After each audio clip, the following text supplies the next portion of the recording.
Hello प्यारे बच्चों, welcome back to my channel Chanderi tuition classes में आपका बहुत बहुत स्वागत और वेलकम है। जैसा कि आप जानते हैं कि कक्षा 10 का जो सामाजिक का पेपर है आपका वो 13 मार्च को है। ठीक है, 13 मार्च के लिए मैंने कुछ एमसीक्यू बनाए हैं और सामाजिक के अंदर आपको पता है कि 4 किताबें आपके पास है। पहला इतिहास है जो भारत और समकालीन विकास सेकेंड के नाम से जानी जाती है। उसके बाद आपकी दूसरी बुक है भूगोल समकालीन भारत सेकेंड, फिर है राजनीतिक विज्ञान और अर्थशास्त्र। तो हम आज इस वीडियो में एमसीक्यू जानेंगे, मतलब ऑब्जेक्टिव प्रश्न जानेंगे आपके हर अध्याय जितने, जैसे ये आपका जो भारत और समकालीन विश्व सेकेंड है ना, इसमें जितने भी अध्याय हैं आपके हर अध्याय के मैं 20 एमसीक्यू जो मोस्ट एमसीक्यू हैं आपके पेपर के लिए वो लेकर आया हूं। वो भी वन वर्ड में लेकर आया हूं। अगर 4 ऑप्शन वाले होते हैं तो वक्त ज़्यादा लगता है और आपका टाइम खराब नहीं होना चाहिए बोर्ड एग्जाम में। ठीक है, और मैं सामाजिक के आपके हर चैप्टर के लेकर आऊँगा। आज इतिहास की है। ठीक है, अब सुबह या मॉर्निंग में मतलब 2-4 घंटे बाद आपको फिर एक वीडियो फिर मिल जाएगी जो आपकी भूगोल की होगी। उसमें भी सब अध्याय होंगे आपके, फिर राजनीति के और फिर विज्ञान के। ठीक है, ऐसे करने के बाद फिर मैं आपको उसके बाद ये वाले हो जाएंगे, फिर क्वेश्चन आंसर बताऊंगा इंपॉर्टेंट वाले। चलिए वीडियो को स्टार्ट कर लेते हैं, फटाफट पढ़ लेते हैं, हम उनको पढ़ लेते हैं। पहला अध्याय हमारा है यूरोप में राष्ट्रवाद का उदय, rise of nationalism in Europe.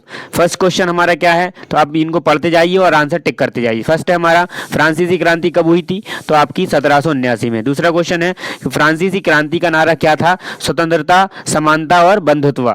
ठीक है, इन तीनों का ये हमारा था। अगला प्रश्न हमारा क्या है कि नेपोलियन बोनापार्ट में कौन सा संहिता लागू की जाती है, तो नेपोलियन संहिता लागू की जाती है। नेक्स्ट क्वेश्चन है कि जर्मनी का एकीकरण किसके नेतृत्व में हुआ था, तो बिस्मार्क के नेतृत्व में हुआ था। अगला क्वेश्चन है इटली का एकीकरण पूरा कब हुआ, तो 1861 में हुआ। फिर नेक्स्ट क्वेश्चन है हमारा कि बाल्कन क्षेत्र किस महाद्वीप में स्थित है, तो यूरोप में स्थित है। अगला प्रश्न है कि फ्रांस में क्रांति के दौरान किस प्रकार की सरकार बनी, तो गणराज्य की सरकार बनी। अगला क्वेश्चन है कि वियना संधि कब हुई थी, आपकी वियना संधि हुई थी 1815 में। नेक्स्ट क्वेश्चन है कि नेपोलियन युद्ध कब समाप्त हुआ था, तो 1815 में समाप्त हो गया था।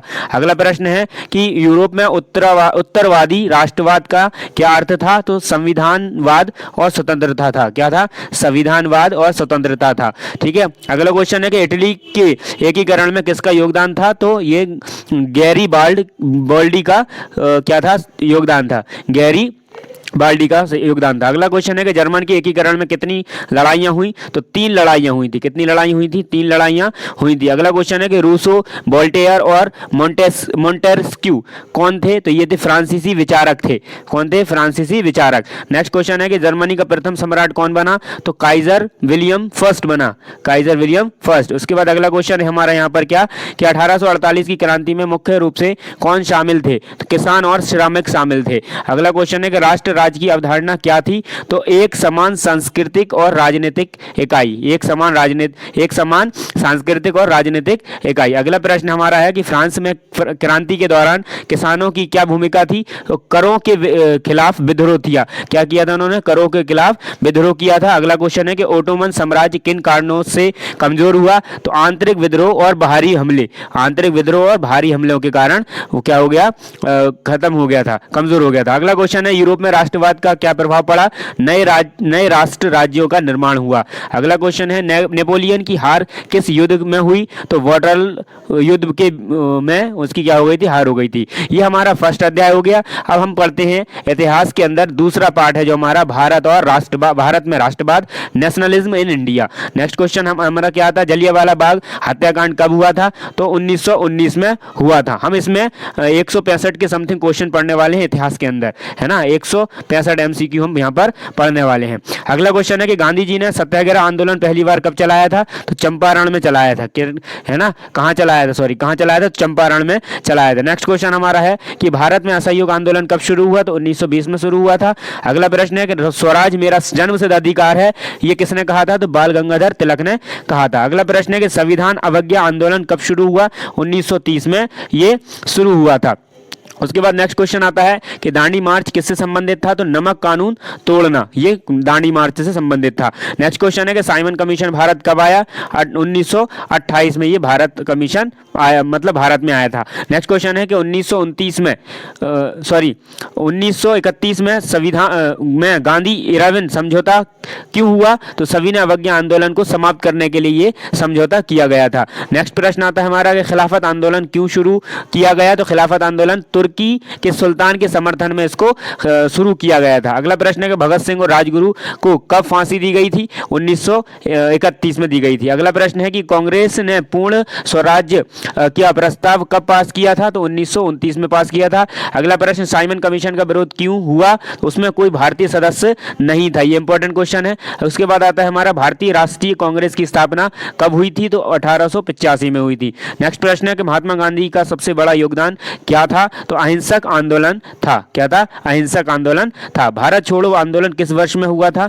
तो 1942 में हुआ था। अगला प्रश्न हमारा कि गांधी जी का करो या मरो का नारा किस आंदोलन से संबंधित था? तो भारत छोड़ो आंदोलन से संबंधित था। अगला प्रश्न है कि द्वितीय गोलमेज सम्मेलन कब हुआ था? ये 1931 में। ये भी बहुत इंपॉर्टेंट प्रश्न है। अगला प्रश्न आता है कि भारतीय स्वतंत्रता अधिनियम कब पारित हुआ था? तो ये आपका 1947 में पारित हुआ था। अगला प्रश्न आता है हमारा क्या कि भारत को स्वतंत्रता कब मिली? तो 15 अगस्त 1947 को। यह भी इंपॉर्टेंट प्रश्न हो जाता है। अगला प्रश्न आता है गांधी जी ने अंग्रेजों के खिलाफ कौन कौन से आंदोलन किए थे? तो असहयोग आंदोलन किया था उन्होंने, सविनय अवज्ञा आंदोलन किया था और भारत छोड़ो, 3 आंदोलन उन्होंने किए थे। ठीक है, अगर आपने वीडियो को लाइक नहीं किया तो वीडियो को लाइक जरूर कर दें और चैनल को सब्सक्राइब भी कर लें और वीडियो को शेयर भी कर दें। अब हम पढ़ते हैं इतिहास का तीसरा पार्ट, है ना, अध्याय 3 क्या है? भूमिगत संघर्ष और किसान आंदोलन। ठीक है, pheasant movements and underground struggles. ठीक है, पीसेंट मतलब कौन होता है? किसान। यह भी आपका इंग्लिश में भी तो आया था कि आपका किसका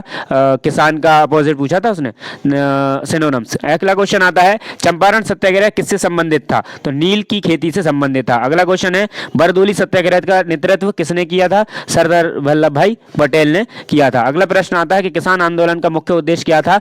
तो भारी करों और जबरन वसूली का विरोध करने के लिए।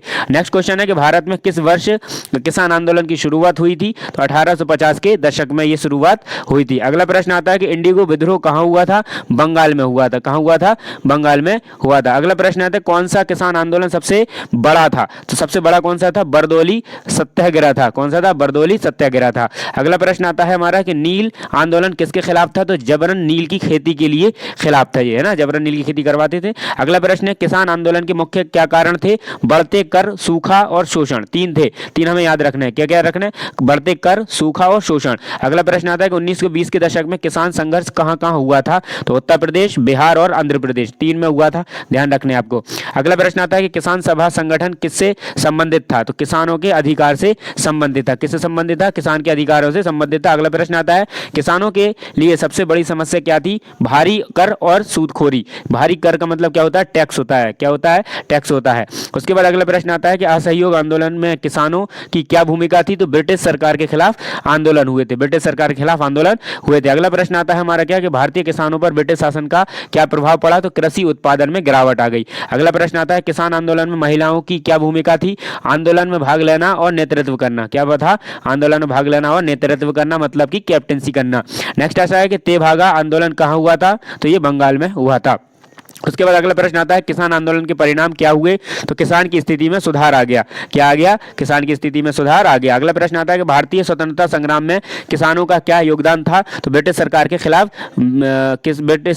विद्रोह था। नेक्स्ट क्वेश्चन आता है कि 19वीं सदी के प्रमुख किसान नेता कौन थे? महात्मा गांधी और सरदार वल्लभ भाई पटेल थे। नेक्स्ट क्वेश्चन आता है कि भारत में कृषि सुधार कब हुआ था? तो 1950 के दशक में हुआ था, 1950 के दशक में। नेक्स्ट आता है कि किसानों की मुख्य मांगे क्या थी? तो मुख्य मांगे थी आपकी करों में कटौती और ऋण माफ, मतलब जो ब्याज था वो माफ कर दो और जो टैक्स थे उनमें कटौती कर दो। इसके बाद हमारा अध्याय कौन सा आता है? अब इतिहास का चौथा अध्याय आता है, मतलब वैश्वीकरण और उपनिवेशवाद। ठीक है, ग्लोबलाइजेशन एंड कोलोनाइलेशन। अगला प्रश्न हमारा क्या है कि औद्योगिक क्रांति सबसे पहले कहां हुई थी? तो इंग्लैंड में। उसके बाद नेक्स्ट प्रश्न आता है कि भारत में पहली रेलवे लाइन कब बनी? 1853 में बनी। नेक्स्ट क्वेश्चन है हमारा क्या कि ब्रिटिश शासन के दौरान भारत की अर्थव्यवस्था पर क्या प्रभाव पड़ा था? तो भारतीय उद्योग का पतन हो गया था। अगला प्रश्न आता है कि इंग्लैंड में औद्योगिकरण कब शुरू हुआ था? तो 18वीं सदी में शुरू हुआ था। कब हुआ था? 18वीं सदी में शुरू हुआ था। अगला प्रश्न आता है कि उपनिवेशवाद का मुख्य उद्देश्य क्या था? तो संसाधनों का दोहन करना, मतलब दोहन का मतलब होता है उपयोग करना। क्या होता है? उपयोग करना, इसका उपयोग मतलब दोहन का मतलब होता है। अगला प्रश्न आता है कि भारतीय कपड़ा उद्योग को कैसे नुकसान हुआ? ब्रिटिश मिलों के सस्ते कपड़ों से। मिलों मतलब जो मिल होती है ना, फैक्ट्री, उनसे। नेक्स्ट क्वेश्चन है कि अंग्रेजों ने कौन कौन से कर लगाए, मतलब टैक्स लगाए थे? तो लगान लगा दिया था उन्होंने, नमक कर लगा दिया था और व्यापार कर। अगला क्वेश्चन आता है कि विश्व युद्धों को वैश्विक अर्थव्यवस्था पर क्या प्रभाव पड़ता है? तो आर्थिक मंदी आ जाती है। ठीक है, जहां भी युद्ध, जैसे अपना अभी रूस और इजराइल का उसका यूक्रेन का युद्ध चल रहा था, उसमें हमारे यहाँ पर अर्थव्यवस्था में क्या हो जाती है? गिरावट आ जाती है। अगला प्रश्न आता है कि वैश्वीकरण का क्या अर्थ है? तो उसका आंसर हो जाएगा देशों के बीच आर्थिक, है ना, देशों के बीच आर्थिक, सांस्कृतिक और राजनीतिक संबंधों का विस्तार हो जाता है, जो वैश्वीकरण का मतलब होता है। परिभाषा भी आप लिख सकते हो इसकी। अगला प्रश्न आता है कि ब्रिटिश सरकार ने भारतीय व्यापार पर कौन कौन से प्रतिबंध लगाए थे? तो आपका इसका आंसर हो जाएगा भारतीय वस्तुओं पर भारी कर लगा दिया था। अगला प्रश्न आता है कि भारत में किस उद्योग को सबसे अधिक नुकसान हुआ? हथकरघा और कपड़ा उद्योग को, है ना। उसके बाद अगला प्रश्न आता है कि वैश्वीकरण के कारण कौन से नए व्यापारिक अवसर उत्पन्न हुए? तो आपके उत्तर में क्या आ जाएगा आपका? बहुराष्ट्रीय कंपनियों के क्या हो गए? उदय हो गया था। अगला प्रश्न आता है कि आर्थिक मंदी का भारत पर क्या प्रभाव पड़ा? बेरोजगारी और गरीबी बढ़ी। ठीक है, जैसे कि आज भारत शेयर बाजार गिर गए तो बेरोजगार भी ज्यादा बढ़ेगी। अब अगला क्वेश्चन आता है उसके बाद हमारा कि ब्रिटिश शासन ने भारतीय कृषि को कैसे प्रभावित किया? तो नगदी फसलों की मजबूरी में इन्होंने क्या किया था? भारतीय कृषि को प्रभावित किया था। अगला प्रश्न आता है कि औद्योगिक क्रांति के कारण कौन कौन सी संभावनाएं उत्पन्न हुई? तो आपका आंसर हो जाएगा क्या? मजदूरों का शोषण और शहरीकरण। लोग क्या करने लगे? मजदूरों का शोषण होने लगा और ये शहर में विस्थापित होने लगे। नेक्स्ट प्रश्न आता है कि ब्रिटिश शासन के खिलाफ कौन कौन से विद्रोह हुए? तो स्वदेशी आंदोलन और असहयोग आंदोलन हुए, 2 आंदोलन। अगला प्रश्न आता है हमारा भारत में उपनिवेशवाद के क्या परिणाम हुए? तो आर्थिक शोषण और गरीबी हुए। अगला प्रश्न आता है कि भारतीय अर्थव्यवस्था पर विदेशी व्यापार का क्या प्रभाव पड़ा? तो ब्रिटिश व्यापारियों को फायदा हुआ था। क्या हुआ था? ब्रिटिश को फायदा हो गया था। अगला प्रश्न आता है उसके बाद हमारा भारतीय उद्योगपतियों की क्या भूमिका थी? तो स्वतंत्रता संग्राम में आर्थिक सहयोग देना, ये क्या थी? इनकी भूमिका थी। अगला प्रश्न आता है कि ब्रिटिश राज के दौरान भारतीय व्यापारियों को क्या स्थिति थी?